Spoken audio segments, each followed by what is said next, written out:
Students, last video में हमने glucose की अभिक्रिया एसिटिक एनहाइड्राइड से पढ़ी थी। किससे? एसिटिक एनहाइड्राइड से। किसकी अभिक्रिया? ग्लूकोज की। तो ग्लूकोज जब एसिटिक एनहाइड्राइड से अभिक्रिया करता है, मैंने कहा था एसिटिक एनहाइड्राइड होता है CH3CO का होल ट्वाइज और O, या हम इसको लिख सकते हैं AC का होल ट्वाइज O, ये एसिटिक एनहाइड्राइड। या हम चाहें तो इसको ऐसे भी लिख सकते हैं CH3C डबल बॉन्ड O और OC डबल बॉन्ड O और CH3।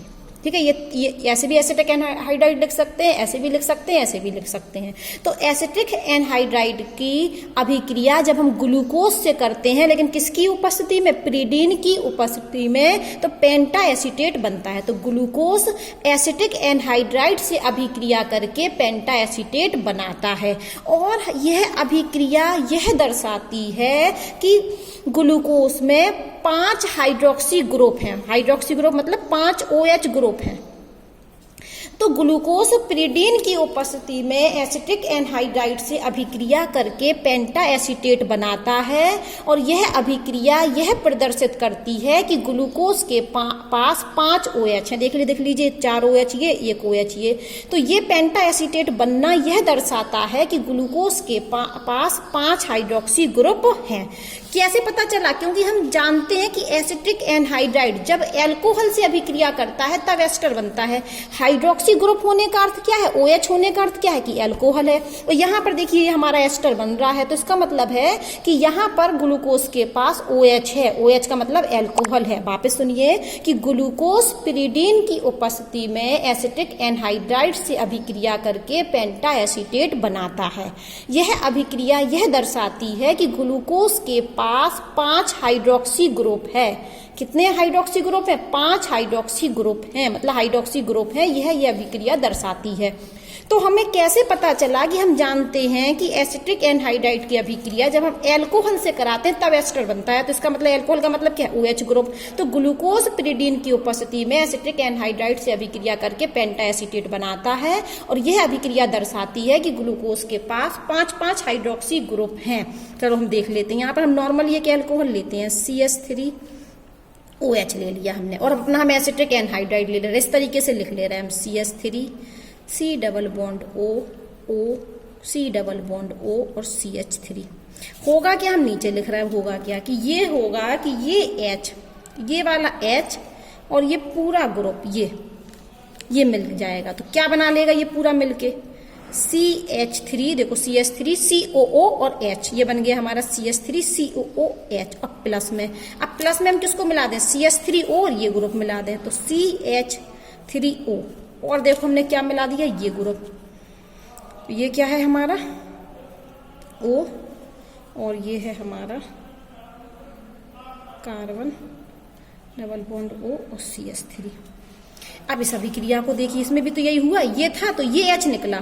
कौन निकला? ये H निकलकर किससे मिल गया? ACO से।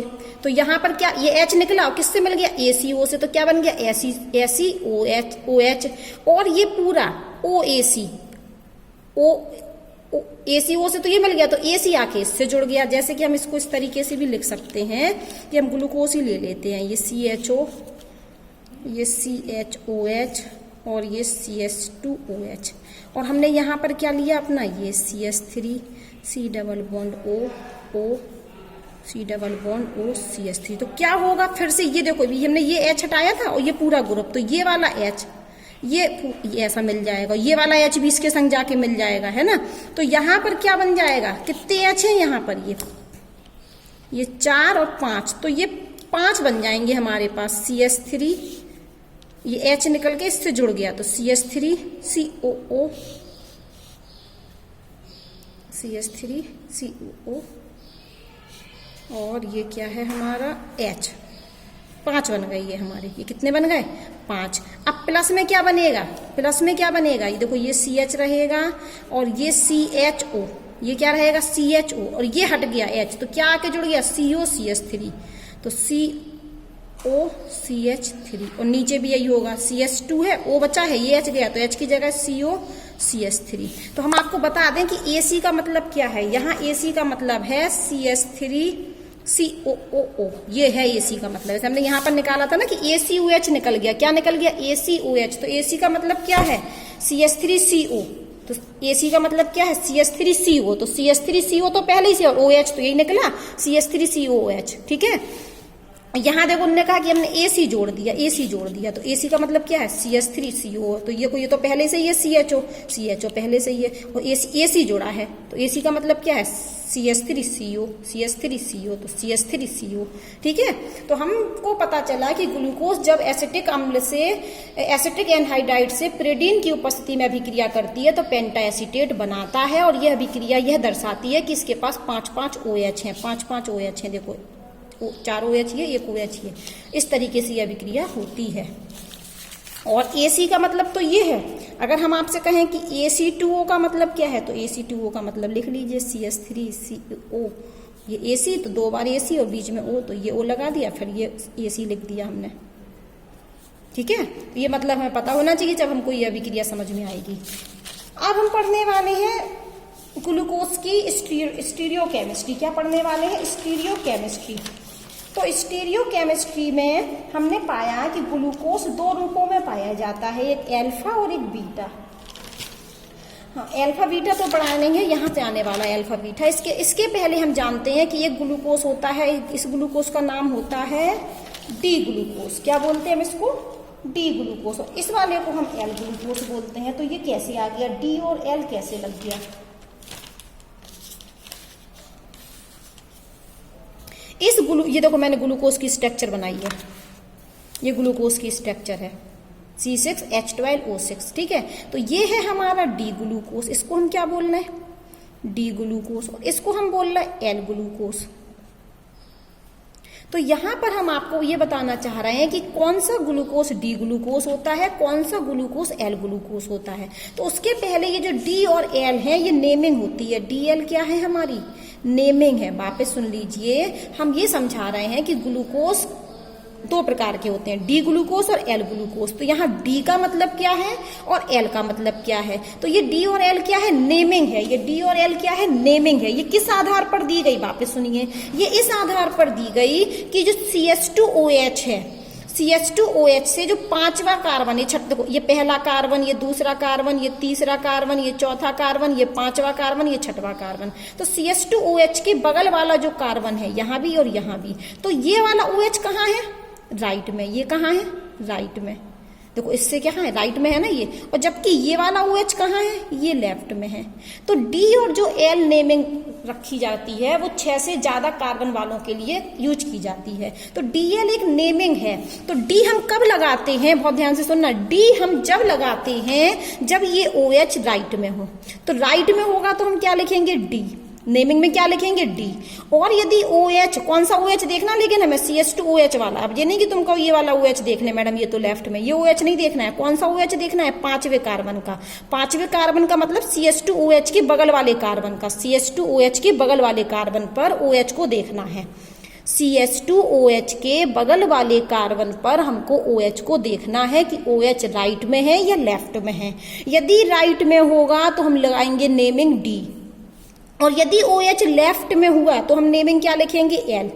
इतनी बात समझ में आई? क्या समझ में आया कि CH2OH के बगल वाला जो कार्बन है, यदि उस कार्बन पर OH राइट में होगा तो हम नेमिंग में डी लिखेंगे, और यदि CH2OH के बगल वाले कार्बन पर OH लेफ्ट में हुआ तो हम एल नेमिंग लिखेंगे, एल लिखेंगे।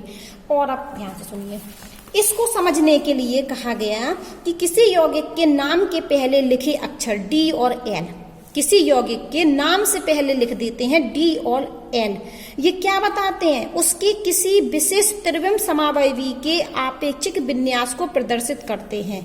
तो कोई यौगिक है और यदि उस यौगिक के नाम के आगे डी और एल लगा है तो ये डी और एल त्रिविम समावयवी के आपेक्षिक विन्यास को प्रदर्शित करते हैं। डी और एल क्या करते हैं? आपेक्षिक विन्यास को प्रदर्शित करते हैं। मतलब डी कब लगेगा? जब OH राइट में हो, और एल कब लगेगा? जब OH लेफ्ट में हो। तो डी और एल त्रिविम समावयवी के आपेक्षिक विन्यास को प्रदर्शित करते हैं। यह हम समझने के लिए सबसे छोटा उदाहरण लिया गया ग्लिसरैल्डिहाइड। क्या लिया गया? ग्लिसरैल्डिहाइड। ग्लिसरैल्डिहाइड के किसी विशेष समावयवी से दर्शाया जाता है कि असममित कार्बन परमाणु होना चाहिए। इस कार्बन को कैसा होना चाहिए, 5 मिनट लगेंगे सर उसके बाद। इस कार्बन को कैसा होना चाहिए, असममित कार्बन। वो कह रहे हैं कि हम इसको जब कहा, इस किससे समझाते हैं, डी और एल को, असममित कार्बन परमाणु होना चाहिए। तो देखो असममित है कि नहीं है, असममित कार्बन परमाणु का अर्थ है कि कार्बन की चारों वैलेंसी अलग अलग समूह से जुड़ी हो, कार्बन की चारों वैलेंसी अलग अलग समूह से जुड़ी हो। देखो इस कार्बन पर इस तरफ क्या जोड़ा, OH, इस कार्बन पर H, इस कार्बन पर CH2OH, और यहाँ कुछ अलग कंपाउंड जोड़ा है, ये कार्बन जोड़ा है। तो ये कार्बन जोड़ा, यहाँ OH जोड़ा, यहाँ H जोड़ा, यहाँ CH2OH जोड़ा, तो ये अलग हो गया। यहाँ भी देखिए इस पर H जोड़ा, यहाँ OH जोड़ा, यहाँ CH2OH जोड़ा, और यहाँ पर क्या जोड़ा है, CHOH जोड़ा। अगर हम पूरा लें इसको तो CHOH। तो इस कार्बन पर चारों वैलेंसी क्या है, अलग, तो ये असममित कार्बन हुआ। तो वो कह रहे हैं कि जो यौगिक के नाम के आगे जो D और L लगा होता है वो समावयवी के आपेक्षिक विन्यास को प्रदर्शित करता है। यह इनका संबंध ग्लिसरैल्डिहाइड के किसी विशेष समावयवी से दर्शाता है। तो ग्लिसरैल्डिहाइड से समझेंगे हम इसको। क्या कह रहे हैं कि ग्लिसरैल्डिहाइड में एक असममित कार्बन होता है। देखो ये है ग्लिसरैल्डिहाइड का असममित कार्बन। क्यों, क्योंकि यहाँ H समूह जुड़ा, यहाँ OH समूह जुड़ा, यहाँ CHO समूह जुड़ा, और यहाँ पर CH2OH जुड़ा। तो ये कैसा कार्बन हुआ, असममित कार्बन। तो यौगिक का नाम क्या है, ग्लिसरैल्डिहाइड। तो कह रहे हैं कि D और L को समझने के लिए, किसको, D और L को समझने के लिए हम ग्लिसरैल्डिहाइड का उदाहरण लेते हैं, और इस उदाहरण में हम क्या देखते हैं कि ग्लिसरैल्डिहाइड के पास एक असममित कार्बन है। देखो असममित कार्बन होता है, तथा इसके 2 प्रतिबिंब रूप होते हैं। ये बने 2 प्रतिबिंब रूप। अगर यहाँ पर मिरर लगा दें तो ये ऐसा ही तो दिखेगा हमें, देखो ऐसे ही दिखेगा ये, ठीक है। तो ये प्रतिबिंब रूप हैं जिन्हें इस प्रकार दर्शाया जा सकता है। अब आप देखो ये OH कहाँ है, राइट में, तो ये कौन सा ग्लिसरैल्डिहाइड हुआ, D। ये OH कहाँ है, लेफ्ट में, तो ये कौन सा ग्लिसरैल्डिहाइड हुआ, L ग्लिसरैल्डिहाइड हुआ। तो अब हमने आपको बताया कि कुछ एक ग्लूकोज D ग्लूकोज होता है और एक L ग्लूकोज होता है, और ये D कहाँ से आया, इस OH को देख कर कि ये OH यदि राइट में होगा तो ये इस ग्लूकोज को हम D ग्लूकोज कहेंगे, और यदि ये OH लेफ्ट में हुआ तो ये ग्लूकोज L हुआ। और ये कार्बन कैसा होना चाहिए, असममित कार्बन। तो इसको D और L नेमिंग को समझने के लिए हम ग्लिसरैल्डिहाइड का उदाहरण ले रहे हैं। तो हम ये ग्लिसरैल्डिहाइड यौगिक बना देते हैं। यहाँ पर OH, ये H, ये CHO, और ये क्या है हमारा CH2OH। अब हम यहाँ इसका प्रतिबिंब रूप बना दें। ये हमने प्रतिबिंब रूप बना दिया, ये मिरर है हमारा मान के चलो। तो प्रतिबिंब में ये क्या दिखेगा, इधर हमें दिखेगा OH, ऊपर क्या दिखेगा हमें, ऊपर हमें फिर से दिखेगा अपना CHO, पलट के लिख दे रहा है, ठीक है। और ये H इधर दिखेगा, और ये CH2OH हमें, ये हम ऐसे भी लिख सकते हैं कि CH2OH, वैसे भी लिख सकते हैं और ऐसे भी। तो ये चलो वैसे ही लिख देते हैं सीधे सीधे, ये CH2OH जैसे किताब में लिखा है, इसको लिख देते हैं हम CHO, ठीक है। ये इसका प्रतिबिंब रूप है। तो आप इसमें देख रहे हैं कि ये OH कहाँ है, ये राइट में, ये कहाँ है, राइट में, इसलिए ये कौन सा ग्लिसरैल्डिहाइड हुआ, D वाला। ये कहाँ है, लेफ्ट में, इसलिए ये कौन सा हुआ, L ग्लिसरैल्डिहाइड।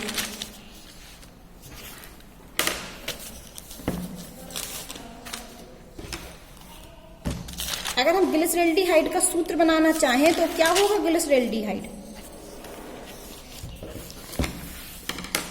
ये देखिए, ये तो यहाँ पर एक क्या छुपा होगा, कार्बन। तो हम इसको बना सकते हैं ग्लिसरैल्डिहाइड को CHO, क्या लिख सकते हैं, CH, और यहाँ क्या लिखते हैं, CHOH। देखो ये CH और OH, CHOH, और ये नीचे क्या है, CH2OH।